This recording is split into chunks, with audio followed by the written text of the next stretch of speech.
नमस्कार, बहुत स्वागत है आपका। मैं हूं रीनू। शुरुआत सबसे पहले बड़ी खबर के साथ, जहां सूत्रों के हवाले से बड़ी खबर है। नीतीश कुमार दे सकते हैं सीएम पद से इस्तीफा। जी हां, बीजेपी के साथ सरकार बना सकते हैं नीतीश कुमार। 28 जनवरी को हो सकता है शपथ समारोह। नई सरकार में होंगे बीजेपी के 2 डिप्टी सीएम। सूत्रों के मुताबिक ये जानकारी मिली है। सुशील कुमार मोदी बन सकते हैं डिप्टी सीएम। बड़ी खबर आपको दे रहे हैं, जहां बिहार में एक बड़ा फेरबदल आपको देखने को मिलेगा, बड़ा बदलाव आपको देखने को मिलेगा। नीतीश कुमार सीएम पद से इस्तीफा दे सकते हैं। बीजेपी के साथ सरकार बना सकते हैं नीतीश कुमार। 28 जनवरी को हो सकता है शपथ ग्रहण समारोह। नई सरकार में होंगे बीजेपी के 2 डिप्टी सीएम। सूत्रों के हवाले से पूरी खबर है कि बीजेपी के 2 डिप्टी सीएम भी बनाए जाएंगे। सुशील कुमार मोदी बन सकते हैं डिप्टी सीएम। बड़ी खबर इस वक्त की, चौंका देने वाली खबर है, जहां सूत्रों के हवाले से यह जानकारी मिली है कि नीतीश कुमार सीएम पद से इस्तीफा दे सकते हैं।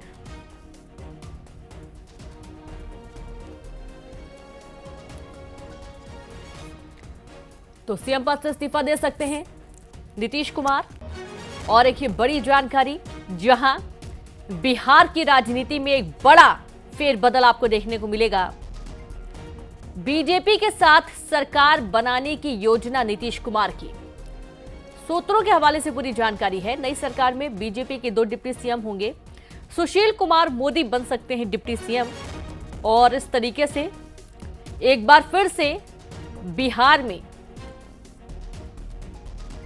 नीतीश कुमार बड़ा झटका देते हुए इस्तीफा देने वाले हैं अपने पद से। और उसके बाद बीजेपी के साथ सरकार बनाने की योजना।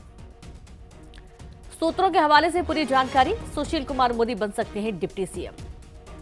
की बैठक में तो लोकसभा चुनाव की रणनीति पर विचार हुआ है।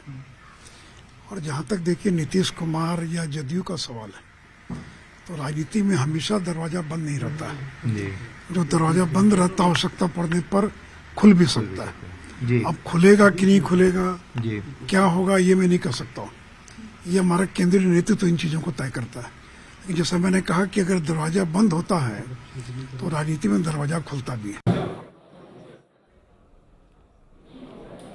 तो सुना आपने, वो राजनीति में दरवाजा खुलता भी है, ये कहना है। और जिस तरीके का ये पूरा वाक्य सामने आया, वाकई में चौंका देने वाला है। और एक बार फिर से बीजेपी के साथ अगर ये सरकार बनाते तो जाहिर सी बात है, कहीं ना कहीं बीजेपी और ज्यादा मजबूत होगी। 28 जनवरी को शपथ ग्रहण समारोह हो सकता है। नई सरकार में होंगे बीजेपी के 2 डिप्टी सीएम, जहां एक तरफ सुशील कुमार मोदी को डिप्टी सीएम बनाया जा सकता है। बड़ी खबर, जहां बीजेपी के साथ सरकार बनाने की योजना नीतीश कुमार की। तो ये चौंकाने वाली जानकारी है, जहां पर नीतीश कुमार इस्तीफा दे सकते हैं अपने सीएम पद से और बीजेपी के साथ जुड़कर एक बार फिर चौंका देने वाला निर्णय नीतीश कुमार का। और अब जब बीजेपी के साथ सरकार बनाएंगे तो जाहिर सी बात है कि इसमें बीजेपी के भी प्रमुख चेहरे आपको नजर आएंगे। और यही जानकारी मिल रही है कि सुशील कुमार मोदी डिप्टी सीएम पद संभाल सकते हैं। तो लगातार बिहार में जिस तरीके की राजनीति हो रही है, हर घड़ी हर पल एक नया स्टेप बड़े नेताओं का, कद्दावर नेताओं का। और जब नीतीश कुमार कोई भी निर्णय ले रहे हैं, पिछले कुछ वक्त से लगातार वो चौंका देते हैं।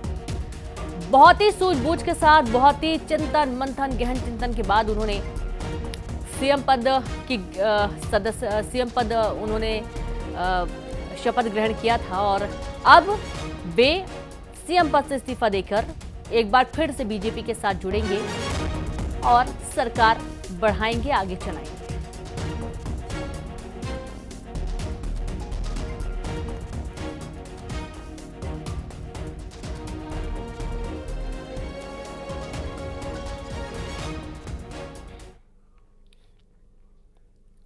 तो मुख्यमंत्री डॉक्टर मोहन यादव की बड़ी घोषणा, ग्वालियर की तर्ज पर उज्जैन में लगेगा व्यापार मेला। व्यापारियों को रोड टैक्स सहित अन्य सुविधाएं मिलेंगी। ज्यादा से ज्यादा व्यापारिक प्रतिष्ठानों को शामिल किया जाएगा। प्रदेश में कारोबार को मिलेगा बढ़ावा। युवाओं के लिए रोजगार की खुलेगी राह।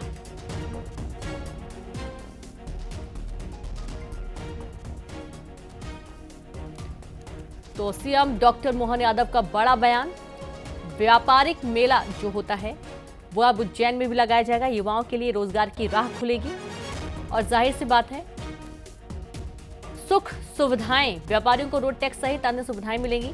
ज्यादा से ज्यादा व्यापारिक प्रतिष्ठानों को शामिल किया जाएगा। प्रदेश में कारोबार को लेकर बढ़ावा मिलेगा। युवाओं के लिए रोजगार की राह खुल जाएगी। अपने सभी प्रदेश के अंचलों में उद्योग और व्यापार की दिशा बदले, लोगों को रोजगार मिले, उनका जीवन बदले, इस दिशा में सरकार ठोस काम करने जा रही है। और यही कारण है कि आगामी विक्रमोत्सव के अवसर पर उज्जैन में व्यापार मेले का निर्णय किया गया है। मुझे ये बात बताते हुए अत्यंत प्रसन्नता है कि ग्वालियर के बाद उज्जैन वो पहला नगर रहेगा जहां हम सभी प्रकार की वित्तीय मदद करते हुए अलग अलग संस्थानों को उज्जैन में आकर के अपने व्यापार व्यवसाय के माध्यम से, खास करके रोड टैक्स के माध्यम से, वाहन व्हीकल क्रय करने के लिए और अनेक अनेक प्रकार से उज्जैन में औद्योगिक वातावरण बनाने के लिए एक बड़ा निर्णय करेंगे। 102 औद्योगिक क्षेत्रों को, 35 एमएसएमई क्लस्टरों को विकसित किया जा रहा है। इसी प्रकार स्टार्टअप की संख्या बढ़ाकर 3700 से अधिक इंक्यूबेशन सेंटर की हम अपनी स्थापना करने जा रहे हैं। तो एमपी के सीएम डॉक्टर मोहन यादव ने गणतंत्र दिवस पर उज्जैन में ध्वजारोहण किया और परेड की सलामी ली और इस मौके पर सांस्कृतिक कार्यक्रमों का भी आयोजन हुआ।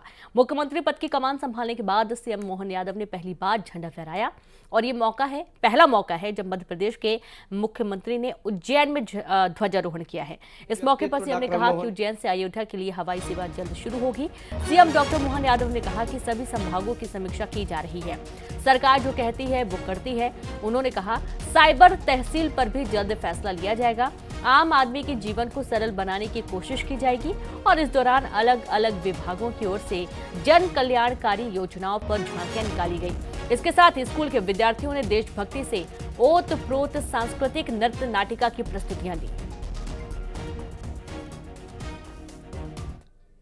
भारत की सांस्कृतिक और आध्यात्मिक परंपरा के केंद्र श्री राम प्रभु के चरणों में विनयाञ्जलि के रूप में राज्य सरकार ने श्री राम वन पथगमन मार्ग को सभी धर्म स्थलों का विकास करते हुए चित्रकूट को विश्व स्तरीय धार्मिक एवं पर्यटन का केंद्र बनाने का निर्णय लिया है। यहाँ प्रतिवर्ष रामायण के मेले भी आयोजित किए जाएंगे। इसी प्रकार ओरछा के श्री राम राजा परिसर में सरकार श्री राम राजा लोक के निर्माण के पुनीत कार्य को कर रही है। मुख्यमंत्री तीर्थ दर्शन योजना के माध्यम से उज्जैन सहित सभी धार्मिक स्थलों पर हवाई और रेल मार्ग से भगवान श्री राम के पावन दर्शन हेतु अयोध्या की यात्रा की जाएगी। कर्मचारी चयन मंडल के माध्यम से लगभग 28,000 पदों के लिए आयोजित भर्ती परीक्षाओं के परिणाम भी शीघ्र घोषित कर उन्हें नियुक्ति पत्र प्रदान करने के लिए सरकार गंभीर है और बहुत जल्दी इसमें ठोस कदम उठाए जाएंगे। रोजगार मेलों के माध्यम से 90,000 ग्रामीण युवाओं को रोजगार प्रदान करने का भी निर्णय हमने किया है। महिलाओं के आर्थिक सशक्तिकरण पर फोकस करते हुए महिला स्व सहायता समूह के माध्यम से 3,700 करोड़ से अधिक का बैंक लीकेज, लाडली शक्ति क्रेडिट कार्ड के माध्यम से व्यवसाय हेतु न्यूनतम ब्याज दर पर 1 लाख करोड़ की बैंक क्रेडिट सुविधा उपलब्ध कराने का हमने निर्णय किया है। प्रदेश भर में पूरे उत्साह के साथ गणतंत्र दिवस मनाया जा रहा है। मुरैना में विधानसभा अध्यक्ष नरेंद्र सिंह तोमर ने ध्वजारोहण किया। मंडला में लोक स्वास्थ्य यांत्रिकी मंत्री संपतिया उइके ने झंडा फहराया। रीवा में डिप्टी सीएम राजेंद्र शुक्ल ने ध्वजारोहण किया। खंडवा में जनजातीय कार्य मंत्री डॉक्टर विजय शाह ने ध्वजारोहण कर परेड की सलामी ली। बैतूल में राज्य मंत्री नारायण सिंह पवार ने झंडा फहराया। शाहजहांपुर में उच्च शिक्षा मंत्री इंदर सिंह परमार ने ध्वजारोहण किया और परेड की सलामी ली। सभी जगहों पर मुख्यमंत्री का संदेश सुनाया गया।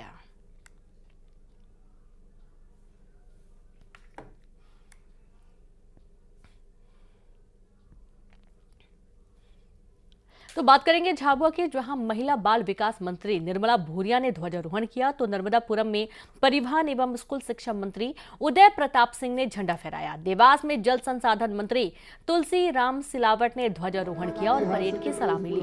नरसिंहपुर में श्रम और ग्रामीण विकास मंत्री प्रहलाद पटेल ने मुख्य कार्यक्रम में झंडा फहराया और परेड की सलामी ली। हरदा में भी पिछड़ा वर्ग राज्य मंत्री कृष्णा गौड़ ने ध्वजारोहण कर परेड की सलामी लेती हुई नजर आई। साथ ही सीएम डॉक्टर मोहन यादव का संदेश भी सुनाया गया।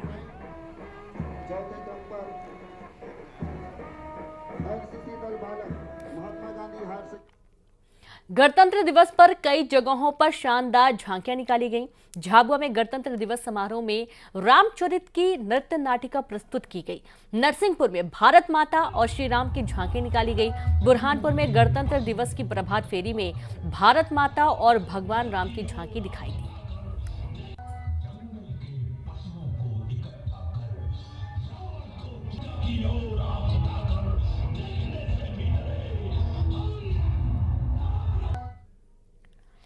तो गणतंत्र दिवस के मौके पर कर्तव्य पथ पर निकली मध्य प्रदेश की झांकी की थीम आत्मनिर्भर नारी विकास का मूल मंत्र रहा। समान रूप से सक्रिय महिलाओं की उन्नति को झांकी में दर्शाया गया था। आधुनिक सेवा क्षेत्र से लेकर लघु और पारंपरिक क्षेत्र में महिलाओं की उन्नति को दिखाने के साथ ही झांकी के आसपास मालवा अंचल का लोक नृत्य करती महिलाएं दिखाई दे रही थी।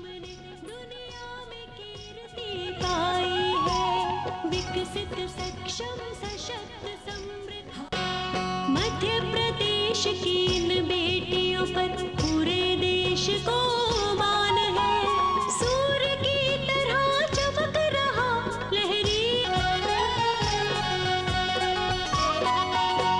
दुर्गा माँ। तो 500 साल और लाखों लोगों के संघर्ष के बाद अयोध्या में रामलला विराजमान हो गए। अब ज्ञानवापी और कृष्ण जन्मभूमि को लेकर भी कई बयान आ रहे हैं। इस बार बयान आया है सांसद साध्वी प्रज्ञा का, जिन्होंने कहा है कि अयोध्या के बाद अब काशी मथुरा की बारी है।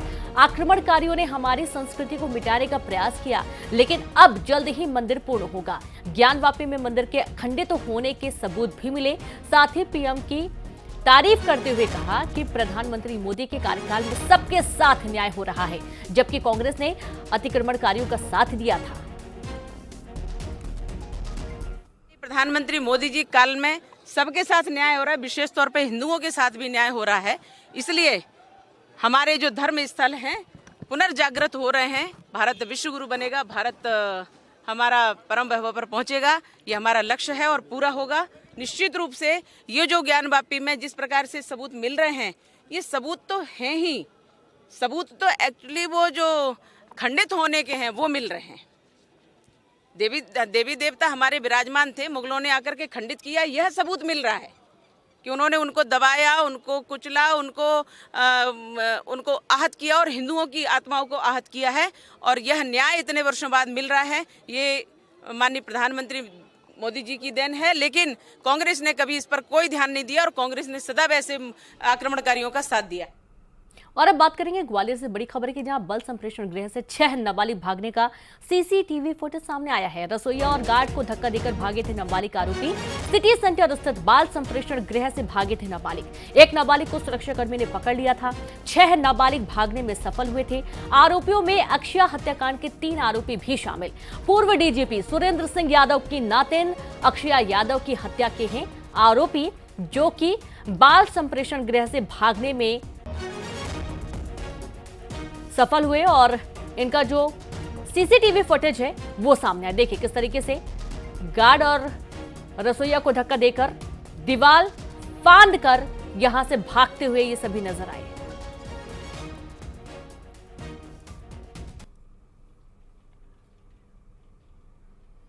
तो देखिए एक युवक को भागते हुए पकड़ भी लिया गया। और ज्यादा जानकारी के साथ संवाददाता सुशील जुड़ गए हैं। सुशील, बच्चे भाग रहे थे और एक बच्चे को पकड़ लिया गार्ड ने। काफी चौंकाने वाला पूरा फुटेज है, क्योंकि जरा सा भी डर नहीं, खौफ नहीं, और जिस तरीके से भाग रहे हैं माने उनके लिए कोई गेम है ये।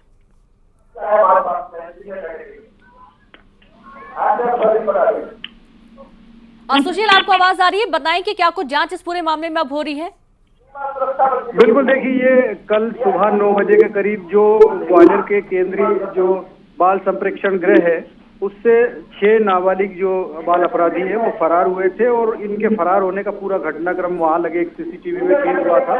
इस सीसीटीवी में साफ तौर पर दिख रहा है कि पहले इन्होंने जो वहां अंदर रसोईया था उसको धक्का दिया, उसके बाद गार्ड को धक्का देकर ये लोग फरार हुए हैं। और फरार होने के बाद जो कुल 7 लोग फरार हुए थे, जिसमें से एक को तत्काल पकड़ लिया गया था, लेकिन 6 जो आरोपी है वो फरार ही है। सीसीटीवी फुटेज के आधार पर अब ये साफ हो चुका है किस तरह फरार हुए थे। अब इसमें सबसे बड़ी बात है कि जो 6 फरार आरोपी है इनकी दबिश दी जा रही है। इनके परिजनों और इनके अन्य ठिकानों पर पुलिस की टीमें पहुंच रही है।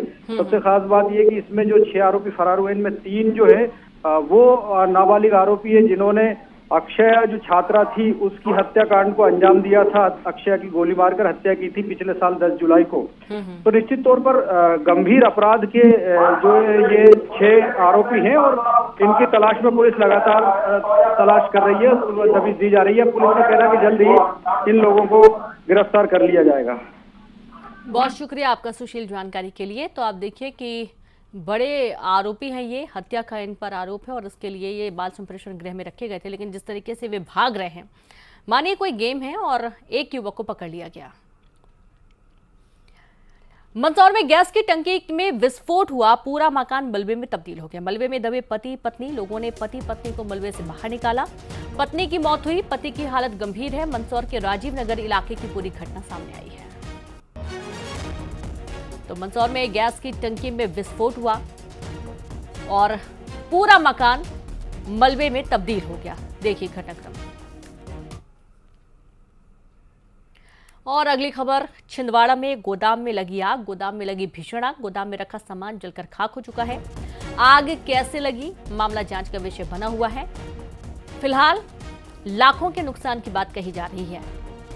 छिंदवाड़ा से बड़ी खबर, जहां गोदाम में लगी भीषण आग, गोदाम में आग लगने की वजह से रखा सारा सामान जलकर खाक हो गया। देर रात की कुछ तस्वीरें भी आप देखिए, किस तरीके से धू कर पूरा सामान जलकर खाक हो जाता है। और ये भीषण आगजनी की तस्वीरें देर रात की।